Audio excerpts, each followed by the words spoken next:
É isso. Bom, espero que você em casa tenha entendido qual que é o cenário político que a gente vive no Brasil e talvez a gente está aqui com a responsabilidade de informá-lo para tentar mudar o que está acontecendo aqui. Mas vamos falar do Bolsonaro? Porque em 2022 o presidente Jair Bolsonaro não fez seu tradicional pronunciamento de Natal em rede nacional de rádio e TV. A equipe do presidente optou por uma mensagem mais breve, um vídeo cerca de 20 segundos publicado nas redes sociais. As imagens mostram Bolsonaro presenteando crianças e encerrando com desejos de Feliz Natal aos brasileiros. Nos anos anteriores, o presidente transmitiu os votos de boas festas em rede nacional ao lado da primeira-dama Michele Bolsonaro.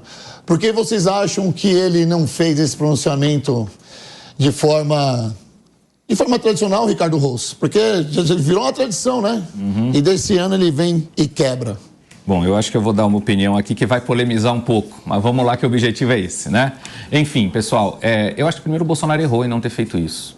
Acho que o Bolsonaro errou, deveria ter usado a rede de TV e rádio, sim, deveria ter usado as redes sociais, sim, para falar o que ele pensa, a opinião dele, até porque tem milhares e milhares de brasileiros aguardando esse pronunciamento e essa fala do presidente da República. Então, no momento que você coloca um vídeo nas redes sociais, aí, mais ou menos, você perde uma oportunidade importante, talvez a última oportunidade que o Bolsonaro teve, de poder falar em rede nacional de TV, rádio e também nas redes sociais, como ele vem fazendo ao longo do tempo, para dizer o que ele pensa, o que ele acha, inclusive, de tudo isso que aconteceu. Desejar o Feliz Natal para o pessoal, mas falar, dar aquela tão esperada posicionamento e opinião do presidente da República. Eu acho que muitas vezes, eu vou pegar esse exemplo que o Bolsonaro não usou, não fez em ter usado a rede que estava à disposição dele, para falar um pouquinho sobre a direita. Às vezes a direita brasileira precisa se organizar melhor, usar as estratégias que estão postas e colocadas aí. E acho que o Bolsonaro perdeu uma delas, que foi essa oportunidade de falar com o povo brasileiro, aqueles que estão esperando ele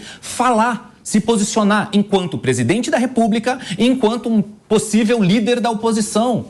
É isso que o povo quer e espera, democraticamente. Ele perdeu a oportunidade de mostrar que é um democrata, inclusive, que isso foi uma fake news criada ao longo da campanha eleitoral de que ele não era um democrata e de que ele daria o golpe, enfim, todo aquele oba-oba que vocês acompanharam ao longo de toda a eleição. Era o momento dele falar, olha aqui, está se encerrando um governo, é um governo de direita, um governo onde nós fizemos um Estado mais enxuto, uma política econômica decente, colocou o Brasil de volta nos trilhos, e ele não fez. Então, presidente, me desculpa, se eu posso dar essa opinião aqui, o senhor errou em não ter usado a rede TV. Deveria ter o feito e acalantado o povo.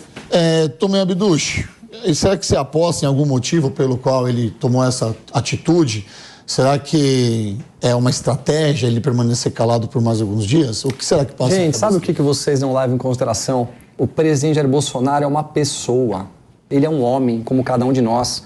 Ele tem sentimento, ele tem vida, ele acreditou em muita coisa. Ele deu a sua cara para bater, ele foi chamado de golpista, ele foi chamado de ditador, sendo que ele sempre defendeu a democracia, sempre defendeu a liberdade de expressão. Ele foi chamado de genocida num país que foram aplicadas 600 milhões de doses de vacina e o Brasil nunca teve atrás da 5ª posição mundial de vacinas aplicadas. A filha dele foi xingada, a mulher dele foi ameaçada, ele está sendo ameaçado de ser preso e vocês esperam que ele tenha uma atitude como se ele fosse um homem de gelo. Ele é uma pessoa, ele está sofrendo como todos nós pelo que está acontecendo. Ele sabe o que é o Brasil do passado. Ele viveu 26 anos dentro da Câmara dos Deputados, vendo todos os absurdos que aconteceram lá dentro. Ele foi o único que lutou de verdade pelo respeito às mulheres, com todas as leis que foram criadas. Foi o primeiro dos últimos presidentes, desde a redemocratização, que baixou significativamente o nível de assassinatos, de genocídios e todos os maus que nós vimos acontecer no Brasil. Foi o único homem que lutou contra a corrupção sistêmica, que teve peito de dar a cara para bater e dizer não, eu vou colocar gente técnica, tira da mão de partidos políticos. Ele enfrentou tudo de peito aberto e agora a gente ainda vai esperar que ele tome algum tipo de atitude que seja de uma maneira como nós queremos. Nós temos que respeitar o momento que ele está passando. Você acha que em casa você está nervoso? Você está chateado? Imagina ele como deve estar se sentindo de ter passado por tudo isso, ter tomado uma facada na barriga e estar agora lá sozinho, solitário e vendo aquelas pessoas que pareciam estar ao lado dele todos se ajeitando, a corrupção sistêmica voltando. Mas o mais importante, ele está deixando um legado, ele está deixando mais de 60 milhões de pessoas que hoje são de direita, que falam de política, que estão todos aí com a cabeça em pé, com o queixo levantado, dizendo: nós vamos continuar defendendo o legado que é cuidar do Brasil. Perfeito. Coronel Telhada, eu quero trazer o senhor para esse debate aqui, fazendo uma analogia, e quero que o senhor seja bem sincero com quem está nos assistindo. Fica imaginando o senhor, depois de 12 horas de trabalho ali na viatura de rota, trocando um tiro com o bandido, sofrendo ameaça, correndo risco de morte, risco de vida, não só o senhor, mas para os seus companheiros de viatura também. Aí o senhor deixa a companhia e vai sentir da sua casa, e quando chega na sua casa, sua esposa está esperando o senhor, seus filhos esperando o senhor, e o senhor simplesmente só dá uma boa noite, entra no banheiro, vai tomar banho e vai dormir. Essa atitude é correta para quem ficou no embate o tempo todo? Porque a sua família está esperando um abraço, um carinho, graças a Deus você retornou. Talvez não é isso que o povo brasileiro estava esperando do Jair Bolsonaro. Olha, é complicado, né? O senhor entendeu minha analogia? Entendi. Okay. Cada cabeça uma sentença, né? Eu, quando policial, muitas vezes cheguei em casa após ocorrências graves, tiroteio, e estavam as crianças me esperando, a minha esposa. E uma coisa que o policial aprende é nunca levar os problemas do serviço para casa, principalmente nós, que enfrentávamos a morte todo dia, enfrentávamos a violência todo dia. Infelizmente, alguns colegas não conseguem fazer isso e acabam desgraçando a sua vida familiar. Mas, trazendo para o presidente Bolsonaro, a derrota nunca é fácil, a derrota é difícil. Eu não fui eleito nessa campanha, fiquei de primeiro suplente para deputado federal. É complicado após algumas vitórias eleitorais. É muito difícil. Eu imagino a cabeça do presidente Bolsonaro, após tudo que ele enfrentou, que o Abduch tão bem colocou aqui, e o destino final dessa campanha, onde ele é derrotado por um número ínfimo de votos, não deu praticamente 2 milhões de votos, que não é nada na situação total. A frustração, o desgaste, a tristeza, o saco cheio, para dizer o português bem claro. É isso, grande. Fala de novo. Saco cheio. Não, mas vamos ser polidos. Ele é um homem como qualquer outro. Nós estamos muito polidos aqui, na verdade. Não, ele falar a verdade. Ele tá é um de homem, saco cheio. Ele é um homem como qualquer outro, entendeu? Então eu tenho todo o direito de estar de saco cheio. Agora, a pessoa pública, ela tem que entender uma coisa. Eu estou na vida pública há 44 anos. Dia 29 de janeiro eu completo 44 anos de polícia militar. Já estou aposentado há 10 anos de política. Você, quando se torna uma pessoa pública, você tem que entender que, às vezes, você tem que deixar o seu eu particular, o seu eu familiar de lado e colocar o seu eu público à frente disso. Realmente, talvez tenha perdido uma ótima oportunidade para falar com quem? Com aqueles 58 milhões e outros que não votaram, mas que acreditam no serviço dele, e transmitir uma mensagem positiva, uma mensagem de esperança, uma mensagem de que a luta não acabou, nós teremos outras eleições, nós teremos eleições municipais em 24, teremos eleições daqui 4 anos, o mundo não vai acabar, nós continuaremos trabalhando e batalhando e fiscalizando esse governo. E para fechar, coincidência, eu sou evangélico, sou crente, como muita gente diz. Ontem eu fui congregar e justamente a palavra na igreja, eu não creio em coincidência, eu creio na ação de Deus. Foi 2 Samuel, capítulo 19. Anotem aí, vocês estão nos assistindo. 2 Samuel, capítulo 19, que falava justamente o quê? O rei Davi, quando o filho Absalão é morto em combate, numa guerra, ele entrou em desespero, porque ele amava o filho. Mesmo o filho estando contra ele, porque o filho queria o trono de Davi.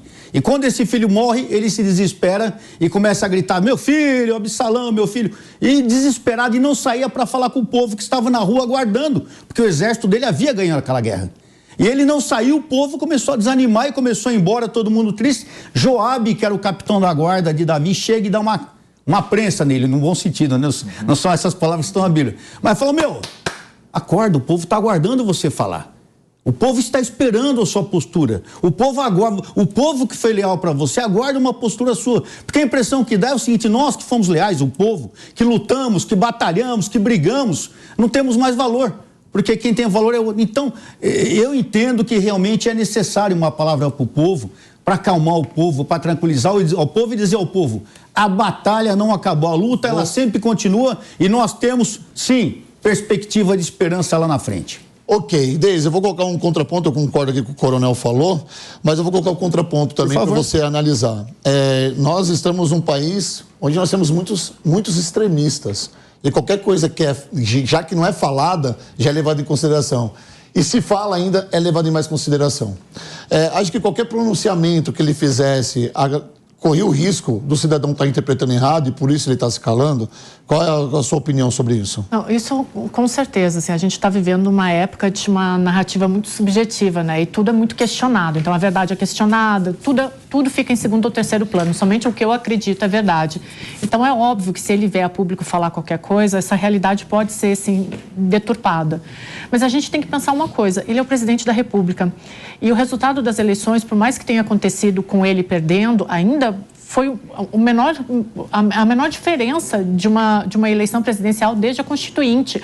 Ou seja, metade dos eleitores que foram às urnas votar continuam do lado dele. Então, ele deixar essas pessoas de lado é como um exército. Tem que ficar inflamando e oferecendo apoio ao teu exército, porque senão uma hora ele vai parar de lutar.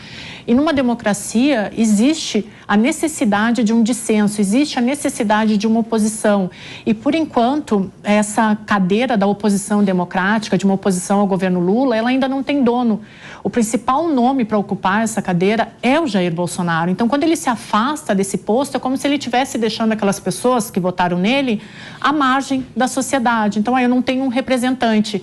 Eu repito, assim como ele foi presidente em 2018, que existia ali uma liderança de direita que precisava ser ocupada, agora existe uma oposição democrática que precisa de um líder. E, por enquanto, ele é o nome mais forte, então, que ocupe essa cadeira. Você quer falar, Tomé? Não, eu quero, você vou ser bem breve. Olha, se coloquem na posição do presidente Bolsonaro. Se ele sai para falar alguma coisa apoiando essas milhares de pessoas que estão, milhões de pessoas que estão nas ruas hoje, vão dizer que ele é a favor de um golpe. Se ele vai lá e não fala nada, vão dizer que ele está abandonando as pessoas. Se coloque na situação dele, saia e fale alguma coisa. Veja se é possível.